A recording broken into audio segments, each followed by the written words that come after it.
appel au 418-246-5551. Pipi, bonne journée, Radio Réveil. On s'entretient avec le maire de Montmagny, M. Jean-Guy Desrosiers. Bon matin, M. Desrosiers. Bon matin, M. Cloutier. Puis bon matin à vos auditeurs aussi. Merci beaucoup. Ça va bien? Ça va très bien. Ben, le printemps arrive, là. Oui, ce matin, un petit peu de pluie. Ouais. Ça va aider à fondre la neige. Ouais, puis il n'y a pas l'air d'avoir trop de nids de poules à Montmagny. On a l'air chanceux là-dessus. Non, il y en a un petit peu, mais... J'ai vu pire, là. Oui. Maintenant, on a une nouvelle technique pour les nids de poules. On change des surfaces plus volumineuses. OK.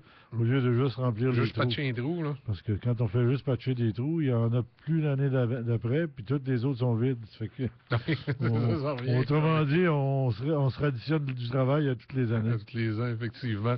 Aujourd'hui, on va parler d'un hommage à 6 personnes qui ont sauvé la vie d'un citoyen en décembre dernier. Oui, qu'on a reçu à l'Assemblée du Conseil hier soir à l'Assemblée publique. 6 citoyens lors d'un événement qui s'est produit à l'Aréna de Montmagny le 7 décembre. Il y avait une partie de hockey entre amis ou entre une ligne de garage, comme on appelle. Comme on dit. Et le gardien de but s'est effondré sur la glace et les gens sont allés voir son état. Puis pour eux, là, il n'y avait plus aucun signe vitaux. Ça fait que tous les gens qui étaient là, les employés de l'Aréna, il y était 3 ce soir-là, un qui jouait au hockey, 2 qui travaillaient. Et les autres personnes qui étaient avec lui, 2 autres personnes, 6 au total, Jean Saint-Pierre de Jean-Paul Joly, Steve de Montmagny, je crois. Et ces gens-là ont fait les manœuvres cardiaques et ont pris le défibrillateur que nous avons à l'Aréna depuis 2009. Ça montre l'importance d'avoir ça et aussi. ont procédé à l'utilisation de défibrillateurs qui, lui, travaille automatiquement. Si le patient n'a pas de besoin, il n'opérera pas.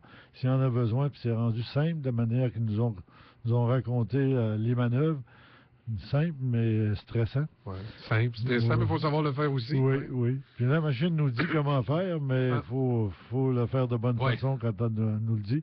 Et en appliquant le défibrillateur, la personne est revenue, puis on lui a sauvé définitivement la vie. C'est pour ça qu'hier soir, on soulignait cet état de fait. Et on encourage tous ceux qui ont des endroits publics, de s'équiper d'un défibrillateur. Nous, il était là depuis 2009. On se disait, on l'a mis en sécurité, mais ça ne sert pas souvent. Mais je pense que ça l'a servi simplement une fois, puis on a sauvé une vie. Je pense que c'est cette chose-là qu'il faut regarder.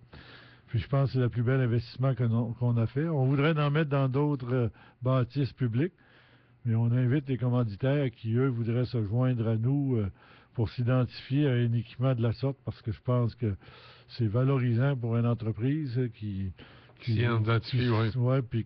investit un peu d'argent pour acheter un défibrillateur et l'installer dans un endroit public pour s'assurer que, à ce moment-là, si jamais il arrive un incident de la sorte, parce que dans les endroits publics, c'est pas toujours le même monde qui y circule. À l'occasion, ça peut arriver que quelqu'un ait des besoins très, très, très, très pointus, et lorsqu'on peut agir rapidement, souvent, on réussit à ramener à la vie puis à éviter les séquelles au niveau de l'individu. Donc, on est très heureux, puis c'est pour ça qu'on l'a souligné de façon spéciale. Excellent, c'est une belle initiative.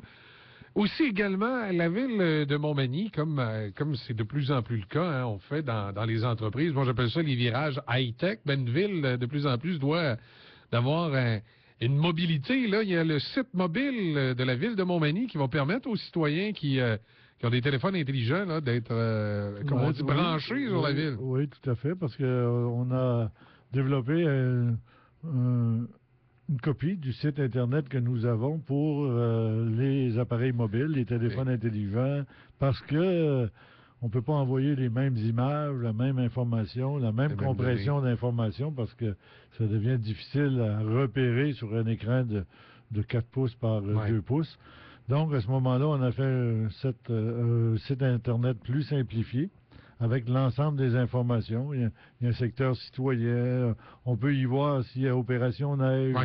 On peut voir de l'information globale sur la municipalité, un calendrier des activités et tous ces éléments-là, facilement accessibles.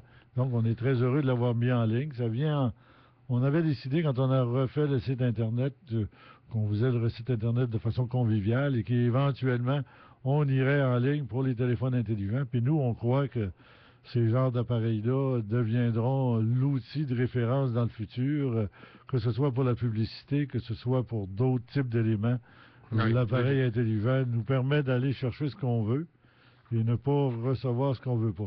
C'est ça, de plus en plus, les applications sur les téléphones intelligents sont populaires et on peut... ça vous permet même de traîner en voyage votre station de radio avec vous puis de nous écouter le matin, ça vous le disiez l'autre fois? Tout à fait. Quand j'étais en voyage dans le sud et à chaque matin... Vous écoutez C'est qui? Puis j'avais 1 heure d'avance, donc je pouvais vous écouter plus tôt qu'à Montmagny.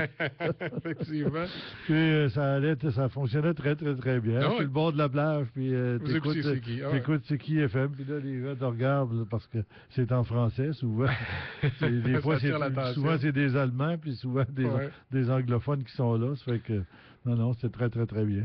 Excellent. Donc, maintenant, avec ces outils-là, vous êtes présent à grandeur du monde. Oui, tout à fait. On peut écouter notre radio locale, peu importe où on se situe sur la planète, et c'est un avantage. C'est un gros avantage. Puis quand on est à l'extérieur, ça nous garde informés de ce qui se passe à la maison. Avec le milieu. Au lieu d'aller regarder nos messages, parce que là, on nous ramène au travail, on écoute la radio. Exactement.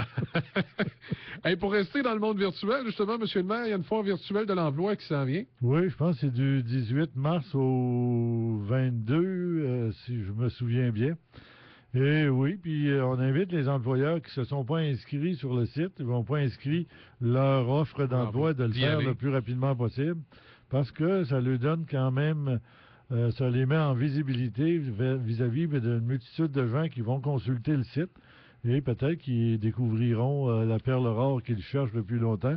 Je pense que sur les sites, on peut trouver des gens intéressants. Puis il y a des gens intéressants qui peuvent trouver des entreprises intéressantes. Bien, de plus en plus, la recherche d'emploi se fait par Internet. On pense que nous, des fois, faire une grande foire avec un grand local, déplacer beaucoup de monde... Dans les conditions, des fois, les entreprises sont focusées beaucoup sur leurs produits puis leur développement. Puis laisser des gens 2, 3 ou 4 jours dans un site pour aller offrir de l'emploi, ça leur est difficile.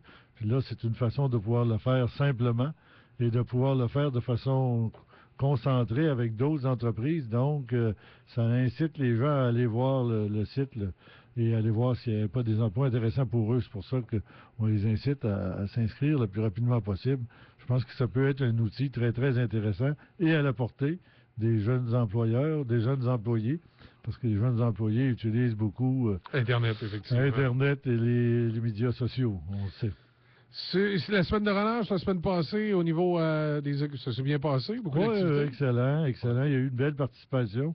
Surtout, en majorité, la prioritaire ou la plus intéressante pour les jeunes, ça a été les sorties à l'extérieur. Ah, mais souvent, c'est ça. C'est toujours gagnant, ça, ça chaque nous permet année. d'aller voir d'autres choses, puis de revenir chez eux, puis de dire, c'est pas si pire que ça à Montmagny. Moi, ça me fait dire qu'on... Ou c'est bien mieux à Montmagny. C'est aussi la possibilité. Oups! C'est la sonnerie du téléphone de M. le maire, vous posez des questions. C'est une belle petite mélodie vous avez mis là. Non, c'est mon pouce sur l'écran qui a fait partir une pièce de musique. Je m'excuse. C'est pas grave, il n'y a pas de problème. Ça fait partie des joies des nouveaux outils. Je disais avant que le téléphone nous interrompe, que c'est aussi l'occasion, vous disiez, c'est l'occasion de voir que c'est pas si bien que ça peut être l'occasion aussi de voir que c'est mieux ici, des fois. Oui, moi, j'invite les gens, des fois, à visiter à l'extérieur. Des fois, on critique l'ouverture des rues, notre surface asphaltée, les nids de poules et tout ça. Mais quand on va faire un tour chez les voisins... Des fois, on a des surprises. Des fois, on a des surprises, puis on revient chez nous, puis on dit... on est pas mal mieux déneigé qu'on pensait. Parce que je sais que dans des villes, j'y vais des fois... Il reste un canal, puis il faut rentrer dans le bord des cours pour laisser passer l'auto en c'est pas toujours large. C'est pas toujours aussi large qu'on pense. Fait que j'invite les gens à aller voir ailleurs, puis à apprécier les services qu'ils ont. Ben, je vous remercie beaucoup de nous avoir visités encore ce matin. Puis, il y avait un autre Oui. élément au niveau de la semaine de relâche qui était populaire, Oui. c'était le bingo. Ah oui, mais ça. J'ai dit, on est en train de développer une nouvelle génération de bingo, quoi. Ça va toujours avoir son petit côté, le bingo. Là. Oui, Toujours avoir- c'est peut-être le petit cadeau qui est lié avec ça qui est Ben oui. intéressant. ouais. Puis les gens aiment ça. Ouais, puis c'est un jeu de société, au moins. Ouais, Ça invite les gens à se parler exact. et à laisser leur Leur téléphone de côté. intelligent pour une semaine. Merci, M. le maire. Au revoir et à la semaine À prochaine. la semaine prochaine. Soyez prêts pour le temps des sucres. L'érablière Landry, un délice pour les yeux, le cœur et le palais. Vous cherchez un endroit pour fêter l'arrivée du printemps en famille ou avec vos collègues de travail? N'hésitez pas. On peut accueillir jusqu'à 250 personnes en même temps. C'est le seul endroit dans la région pour vos parties du temps des sucres. L'érablière Landry, au 342 des Érables à Cap-Saint-Ignace, au 88 246 5618. 88 246 5618. Venez vous sucrer le bec. Moi, dans la vie, je fais jamais de compromis. Hein? Et comme TELUS offre la télé, Internet et la téléphonie résidentielle pour seulement 20 $ par service par mois, il n'y a pas de compromis à faire à ce prix-là. Le choix est tellement simple. Mais ça, c'est moi. Je fais jamais de compromis. Ah, bon, peut-être une fois, quand j'ai acheté ma maison. Regroupez tous vos services avec TELUS pour seulement 20 $ par service par mois. Ajoutez la mobilité et économisez encore plus. Certaines conditions s'appliquent. Détails à telusquebec.com. TELUS, le futur est simple. Pour tout savoir sur ce qui se passe de bon et de moins bon dans le hockey professionnel, ne manquez pas la chronique Double Échec tous les mercredis à 16h40 dans le retour à la maison à Siki. Le hockey expliqué. C'est quand un bonhomme lance le puck dans l'autre bout de la patinoire. On parle du hockey comme dans le temps. Salut! Tu connais le petit Aublé? La chronique Double Échec avec Sébastien Ouellette. Celui auquel personne ne pouvait s'attendre. La surprise des surprises. La chronique Double Échec le mercredi.